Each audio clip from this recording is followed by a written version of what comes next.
Imagine you have the power to travel between worlds, and you find that in this new world, your everyday items can be sold at ridiculous prices. We meet a girl named Mitsuha as she is falling off a cliff. When she wakes up, she finds herself in an open field, and she tries to remember what happened. She remembers being pushed off the cliff, and we also see that she lost her parents and brother in an accident. She thinks she might have died, but thinking about what her otaku brother would say, she deduces she can't be dead, because she can feel hunger and pain, so she must be in another world. There is nothing around her, and she walks for days, until she eventually comes across a girl named Colette.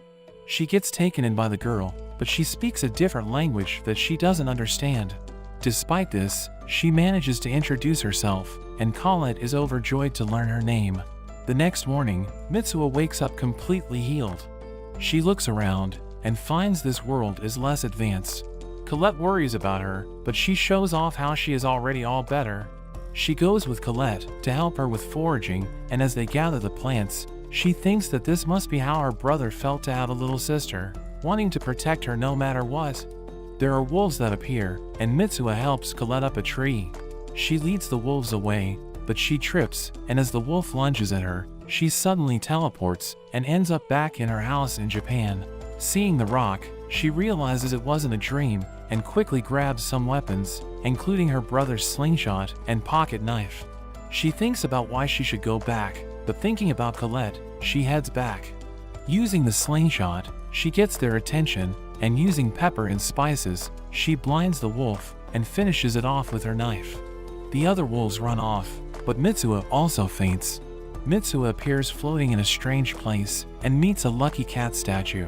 It explains it is borrowing this form to talk to her, but says it is an advanced life form made of pure energy that goes around looking for entertainment, and it seems Mitsuha managed to take some of his power as she was falling off the cliff.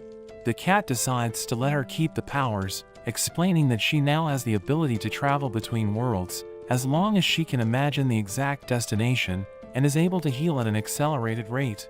Seeing her as his entertainment, he asks if there is anything else that she would want, and Mitsuha asks for the ability to understand different languages, which the cat grants, and then leaves. When Mitsuha wakes up, she is back at Colette's house, and she is now able to understand her. She thanks Colette for patching her up, and Colette is surprised to hear her talking, and Mitsuha pretends like she recovered her memory. Colette's father thanks her for protecting his daughter, and pays her some gold for taking out the wolf.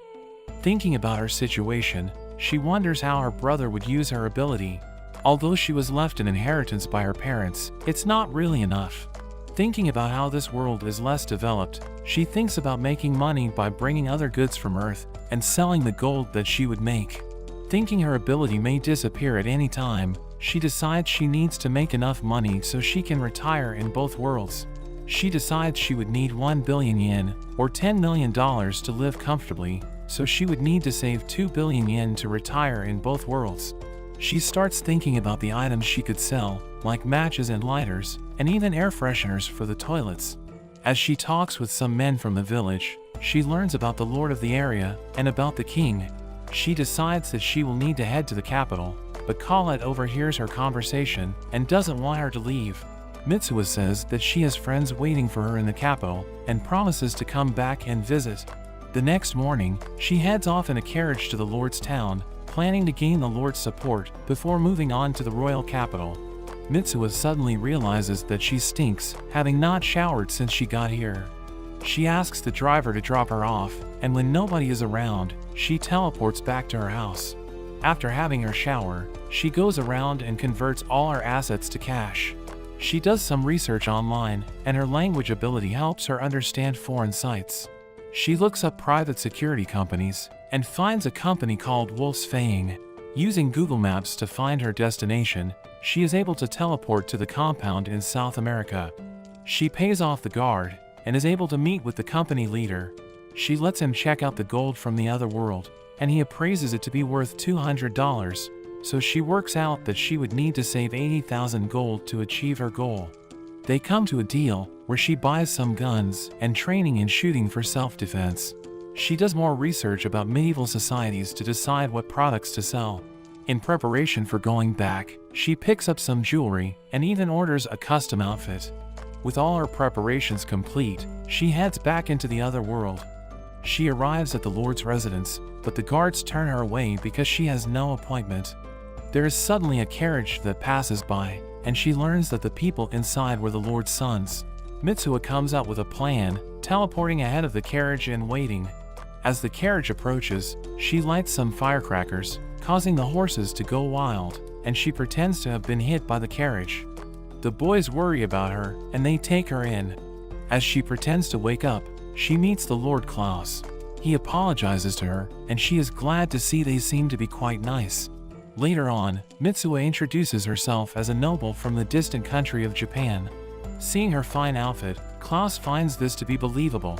Mitsuha explains she was attacked by a wild beast and separated from her companions, but she was saved by people of this town, so she came to offer her thanks.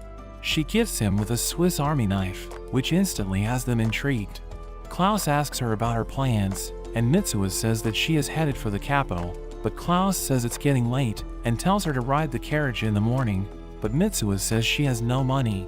Klaus finds this strange, because the knife she gave him would have been worth 12 gold. He tells her to stay the night, and he finds her identity to be strange. Back in her room, Mitsuha puts on her dress, and she joins the family for dinner. Klaus introduces the rest of the family, his wife Iris, their sons, Alexis and Theo, and their daughter Beatrice. As she eats the food, she is disappointed at the quality, even though they are nobles, but she eats it to be polite. After the meal, Klaus questions who she really is. Mitsuha tells a story of how she fled her country to avoid a succession dispute after her parents passed away, so she plans to make a new start in this country.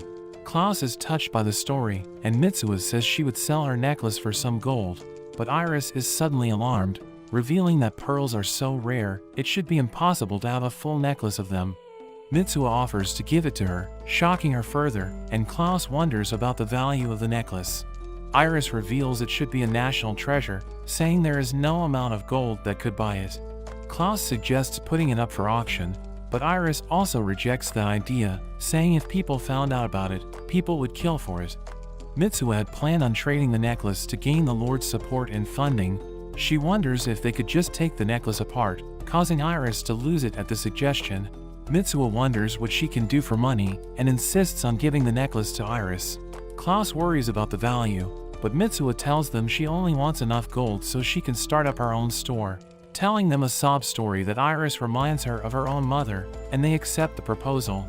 After this, Theo says that her Swiss knife was amazing and wonders if she has any other things to sell. Mitsuha takes out a foldable knife and tells him she could sell it for 1 gold, which Theo instantly agrees to. Considering the value of gold, she is able to sell it for more than 10 times what she paid for it. Beatrice wonders what kind of shop she would open, and Mitsuha tells her she would sell some cosmetics and accessories for women, but also thinks she might try selling some food. Klaus warns her that the yields on crops have been dropping, and Mitsuha surprises him with her knowledge of farming from her brother, saying crops need to be rotated or else the soil becomes too thin. Mitsuha starts talking about coming up with new inventions to make money, having a good time, and even confuses them with her own parents. She starts tearing up, thinking about her family, and Klaus comforts her. Despite the tears, Mitsuha sets off the next day, with the money and support from the Lord Klaus. She has servants to accompany her, and heads off for the royal capital, excited about her journey ahead. But that's where this video ends. Let me know in the comments if you would like to see more of this series. Thanks for watching, and I'll see you next time.